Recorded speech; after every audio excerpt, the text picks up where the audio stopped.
Ayan mga idol, no? So, ito yung kanyang shift drum. Okay, so sa shift drum niya mga idol, kung makikita nyo, meron niyang mga guide. O, ayan, o.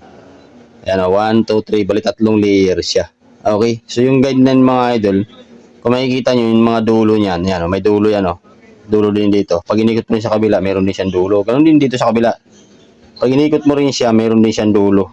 Okay, yung dalawa na yung dulo na yan mga idol, dito yan nakalagay. Itong dalawang shifting fork. Ayan, o, yung taas baba. Tapos pagka inikot mo naman siya sa kabila mga idol, sa kabilang side, ito rin yung dulo niya.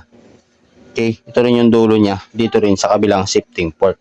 O dito rin siya nakalagay. Okay, so ilagay natin dalawang dulo. Yan. Yan, di ba? So dalawang dulo yon, yan o. Dalawang dulo. So ikutin niyo siya ng ganoon, itatapat niyo yung dalawang shifting port. Iangat niyo lang tong isa. Yan, pasok yan. Tapos ito ganoon din, pasok din yan. Okay, tapos ganoon din tong isa. Ikutin niyo rin siya dito sa kabilang side niya, tapos angat nyo na siya konti, yan, pasok din yan. Okay, so sa kanya siya ngayon ilalagay yung pinaka-shifting pin. Okay, sa shifting pin naman, ganito lang, lagay nyo lang siya. Ayan o, yun o. Yan, tapos ganoon din dito. Ayan.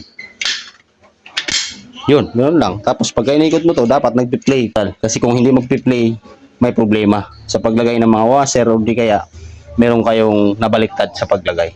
Okay, so sana nakabigay ng idea mga idol.